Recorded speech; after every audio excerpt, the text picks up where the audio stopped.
Y aquí estamos junto a mi madre participando de la reunión y muy gozosa de poder ver. Ustedes no me ven, pero sí es un gozo enorme poder participar de esta reunión, así que quedarme. Aquí vamos a estar compartiendo de la igual reunión. Dios le bendiga a mi hermana Elvita también, que Dios le guarde y le proteja y le ayude.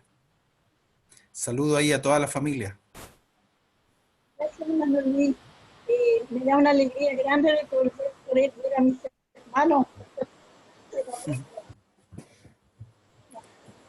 La hermana Elvita está hablando ahí.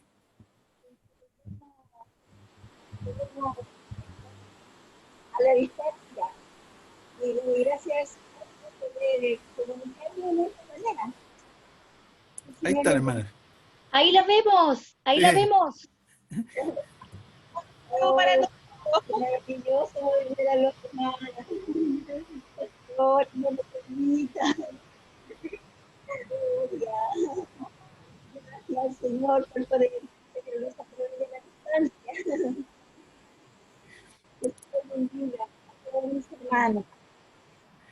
Dios la bendiga, hermana Elvita. Nos alegramos de Ahí verla. está la maravita. Sí, ahí está. Bien.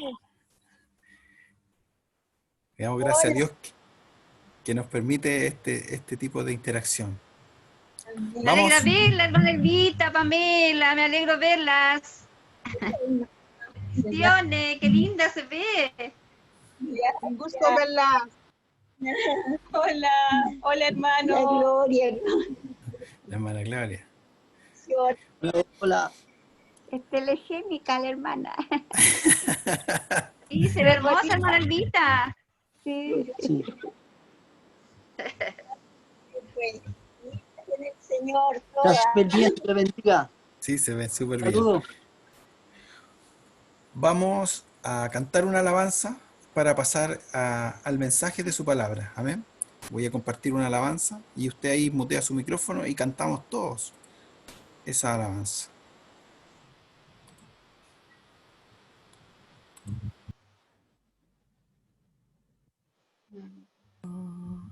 El Señor les bendiga. Cuán grande es nuestro Señor. Damos gracias a Él y vamos a escuchar su palabra que hoy día la trae nuestra hermana Gloria Prado. Hermana Gloria. Amén. El Señor les bendiga, hermanos. Vamos a compartir. ¿Dónde era Luis que había que compartir? Abajo hay una flecha que dice compartir o share o compartir. Ya.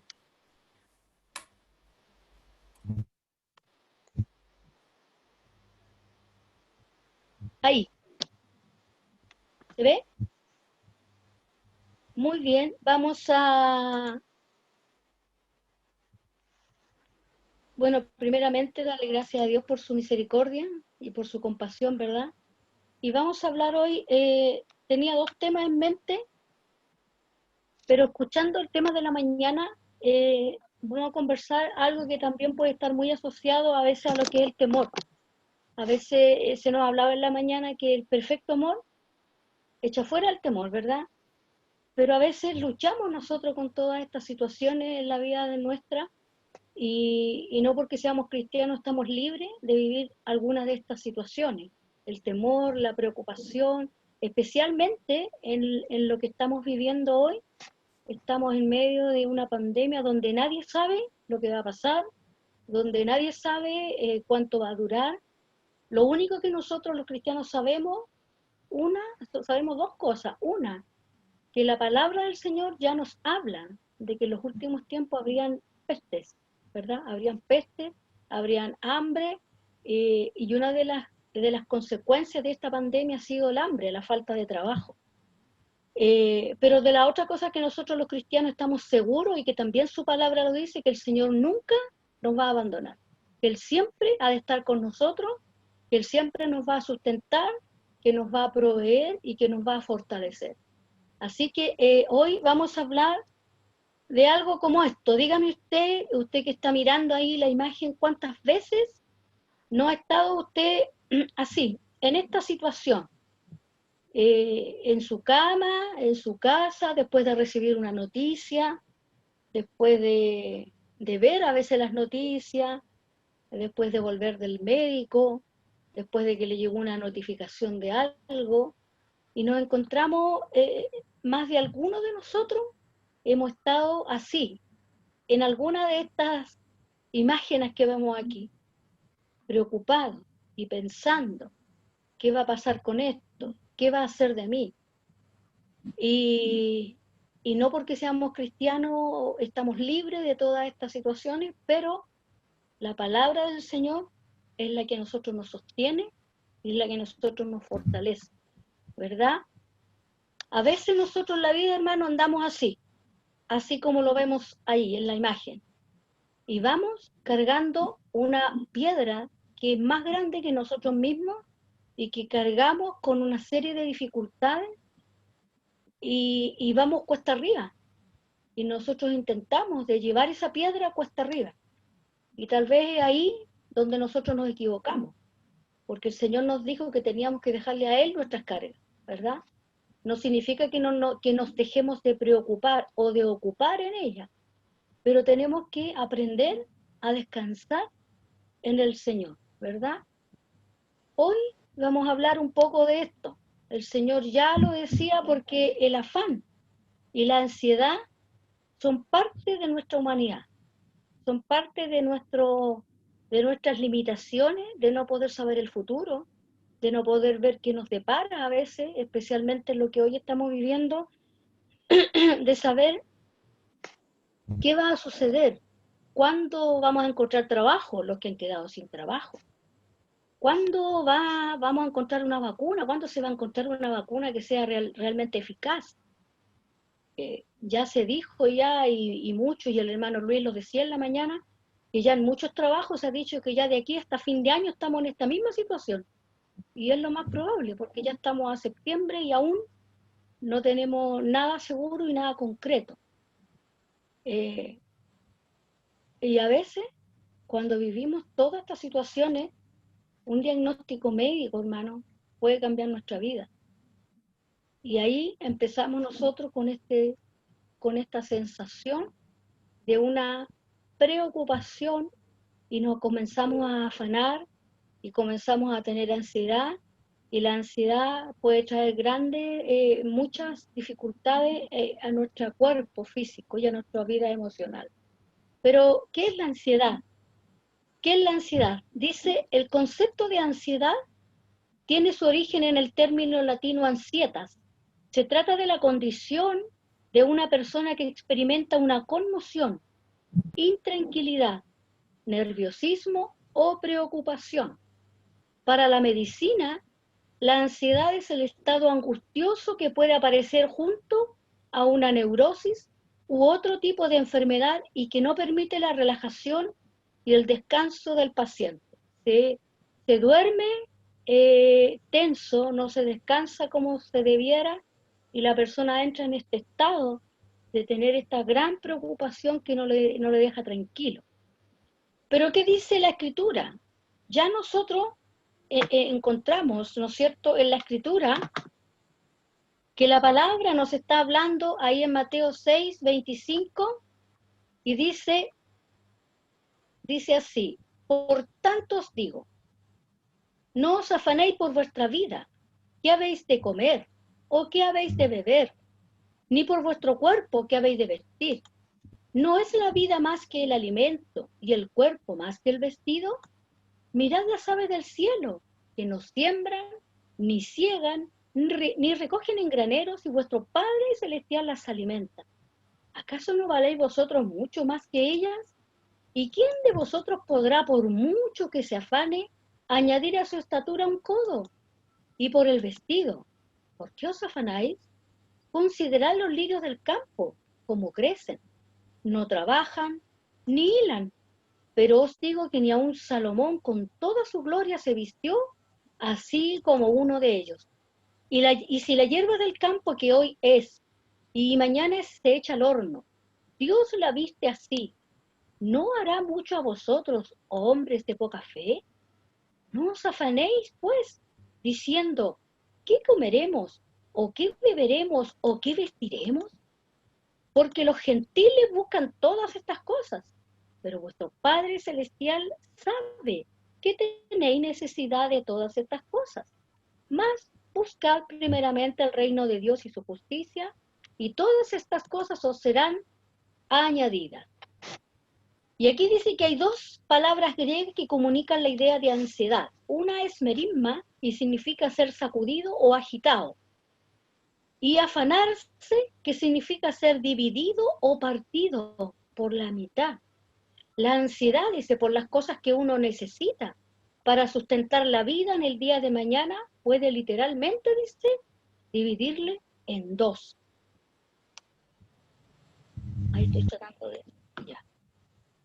Jesús prohíbe la ansiedad, como ya lo hemos leído aquí en Mateo, ¿verdad? Jesús prohíbe la ansiedad.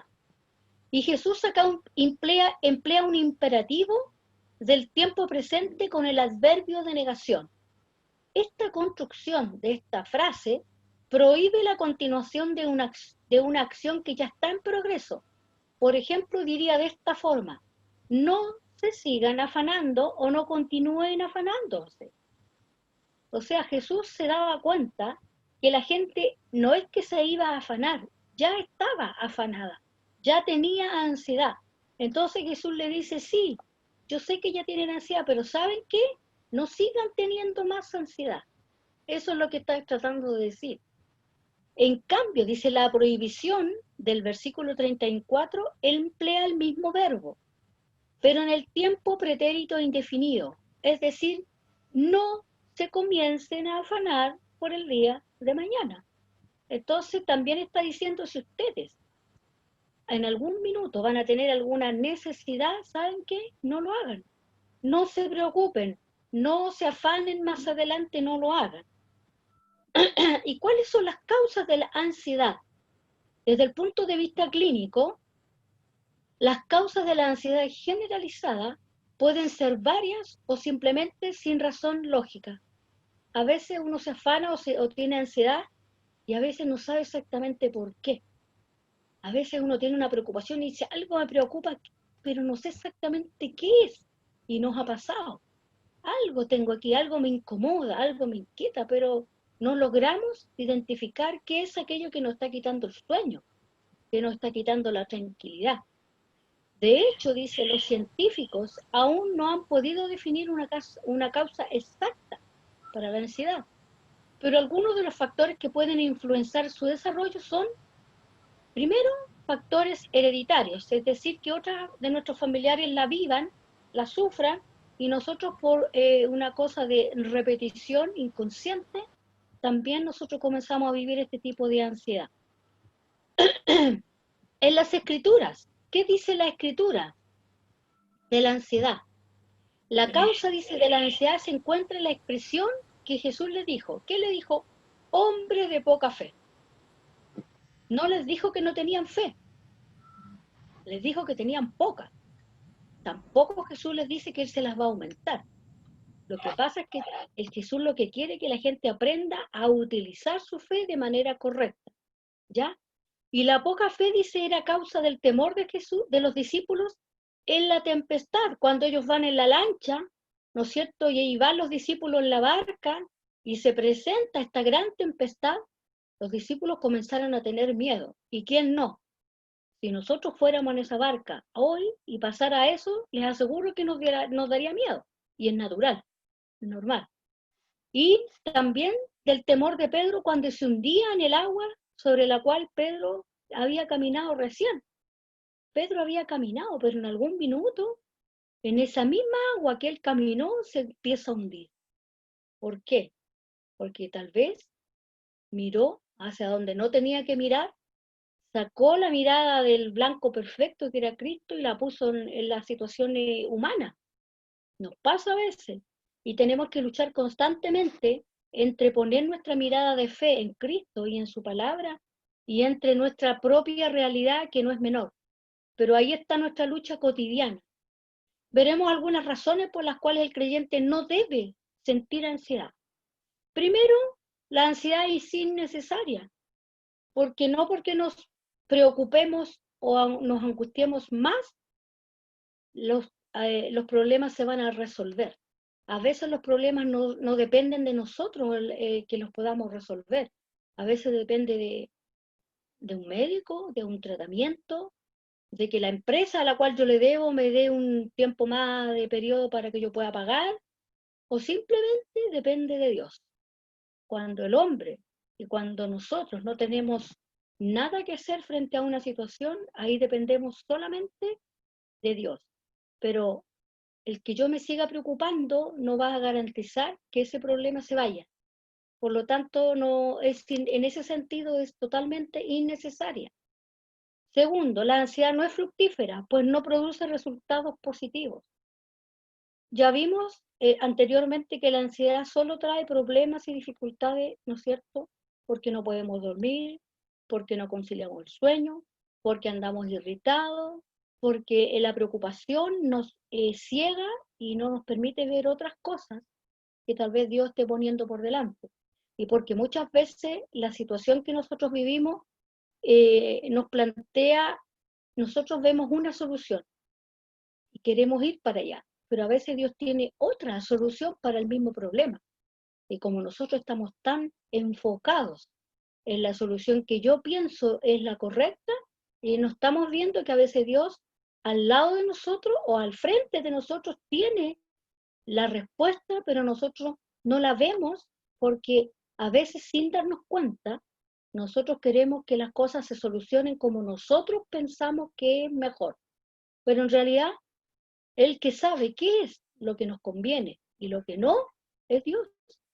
Entonces ahí también tenemos que aprender a descansar en Él. Tercero, la ansiedad es inoportuna, pues carga hoy con las cargas que se deben guardar para mañana. ¿Qué decía el Señor? No se jacten del día de mañana, pues cada día trae, ¿qué cosa? Su propio afán. Por lo tanto, nosotros tenemos que aprender a vivir el presente. Cuando vivimos el futuro, es cuando nos cargamos de más. Eso no significa que yo viva el momento y tampoco no prevea para el futuro. No está diciendo eso. Nosotros tenemos que prever en qué cosas. Por ejemplo, ahorrar. Eso es sano hacerlo. Tenemos que ahorrar para, no sé, el que no tiene su casa pueda tener su casa en algún minuto, o para lo que sea necesario tener sus ahorros para los casos de emergencia. Eso no es malo hacerlo, hay que hacerlo de hecho. Pero lo que aquí está diciendo, sí, lo que decía en la mañana nuestra hermana Evelyn, a veces nos cargamos con problemas que a la larga, en el fondo, nunca vamos a tener, con temores que en realidad de problemas que no van a ser nunca una realidad. Entonces a veces nos cargamos de manera de más, ¿verdad? ¿Cómo se cura la ansiedad? Y veamos cómo se cura la ansiedad en la medicina. Existen, dice, muchas formas de tratar la ansiedad. Algunos especialistas se inclinan a reducirla al miedo al futuro, a las posibilidades que desconocemos que puedan darse. Y aquí entran los, ¿y si pasa esto? ¿Y si pasa esto otro? ¿Y si no pasa esto? Y ahí entramos a jugar con el futuro que no nos pertenece. ¿Y si pasa esto? Como decía en la mañana nuestra hermana Evelyn. ¿Y si no pasa? No sabemos eso.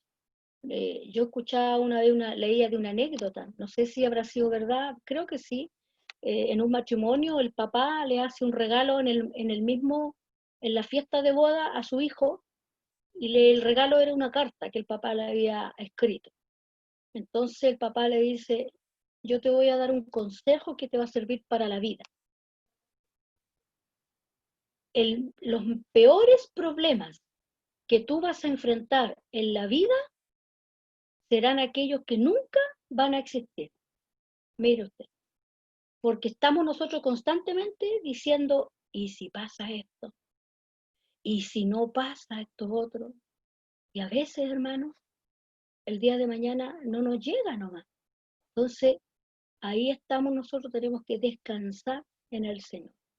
Y dice, y aseguran que la forma de resolverla es logrando una recodificación de estos pensamientos que ayuden a que el individuo solo viva el presente. Y aquí entran los psicólogos, los terapeutas, a enseñarle a la gente a vivir, a disfrutar el presente sin dejar de ver el futuro como algo que puede llegar y que hay que prever para ello, pero no angustiarse por problemas que a lo mejor nunca van a existir. La ansiedad, dice, existe porque las personas viven en el futuro y se olvidan del presente, que en el fondo es lo único real.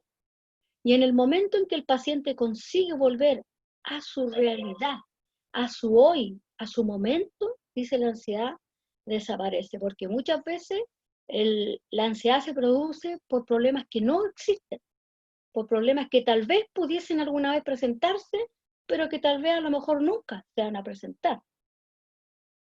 Pero ¿qué dice en la escritura? ¿Qué habla de la ansiedad? El antídoto, dice, para eliminar y evitar la ansiedad es hacer una lista de todas las prioridades, y es necesario decidir cuál es la más importante, hacer una lista, y mantener el orden en todas las áreas de su vida. La clave está en el versículo 33 que ya leíamos antes, y esta debe ser la tarea número 1 en la vida del creyente: de buscar el reino de Dios y su justicia, descansar en el Señor y hacer una lista de